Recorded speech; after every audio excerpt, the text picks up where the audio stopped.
welcome to another edition of Seek a Lifestyle Outlook. And this edition will be dealing with the 4 things we wish our parents know but we can't tell them.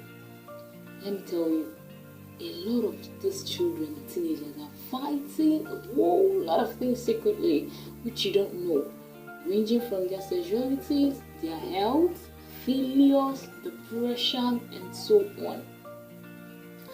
There are many reasons why these children can't open up to you. Have you ever thought about it? Well, I drafted something. These children or teenagers find it very difficult to open up, especially when they have tried to speak to you and you weren't receptive enough. Some get scared because of the parents' reaction.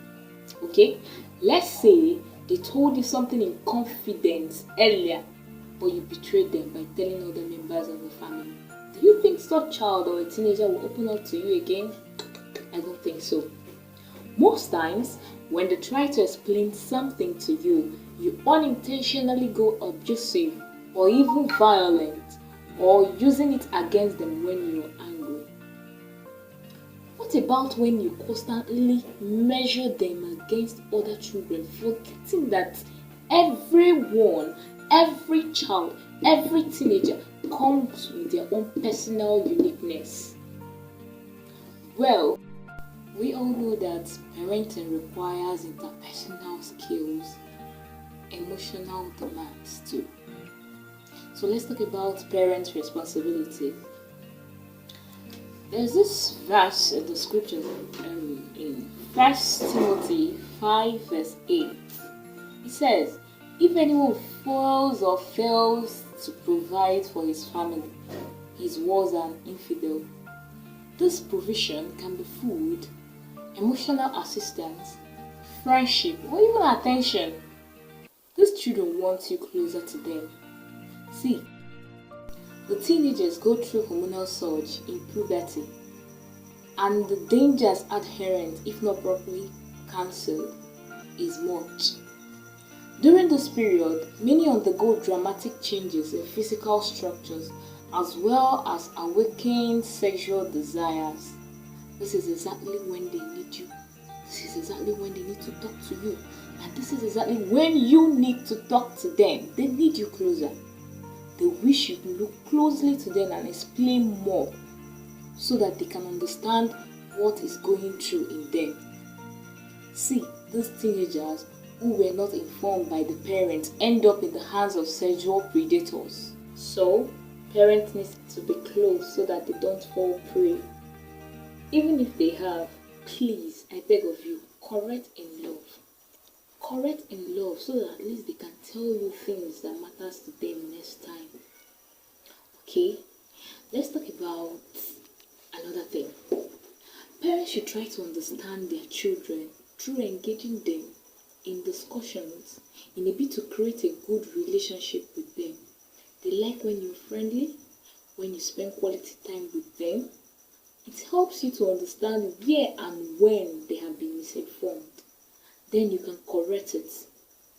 Do not go into condemning them, because when you do, they will stop talking to you about things that matters to them. Show them love. We know you know them, but in a way, show them love, please. Okay, let's talk about still on the responsibility of the parents. Provision of food, clothing, and social amenities. Have you ever wondered why your child or your teenage girl or boy likes staying on his or her own? My dear, you cannot expect a child to be open or to come under you when you don't provide. Can you open up and correct a child when you did not get a clothes for him or her? Okay, let's say I fend for myself in your house. I buy my clothes, I buy my shoes. Do you think you can have that openness to say, where did you get this, when you know he's working outside, even when you don't know what he did to get that? Please, we know Nigeria or Africa or the whole world is hard, but in as much as you've taken that responsibility, or in as much as you've brought that child or that teenager into this world, you should try as much as possible to provide food, clothing, and social amenities to that child. It is very important. Let's talk about tradition. There's this African tradition that says male child are very special and more important to the family than the female. And that female are just like property that will one day be sent into a man's house. See, this tradition has indirectly eaten down into the way girls are being treated in the home. This shouldn't be so. In the home, everyone deserves his or her own respect, irrespective of their gender. Elders should be accorded their respect, whether boy or girl. There's this story I'm going to share with you. I went to a friend's house to get something, and immediately I entered into the house, I saw two kids having issues. So I was welcomed by the mom of those kids. I carefully sat down to listen to their complaints. The girl said, "Mom, I've been telling Victor to wash plates, but he refused." What did the mom say? What was her judgment? Her judgment was, "See, Amaka, you're not supposed to tell Victor to wash plates. This is for the girls." Really? For the girls? See, while growing up, I think all chores should be shared equally. Yes, it should be shared equally. First of all, this whole thing has a way of shaping the both genders. First, the girl goes hostile, trying to be all defensive since the parents cannot stand for her. And then, on the other hand, the boy child goes a long way becoming irresponsible. What I mean by being irresponsible is this.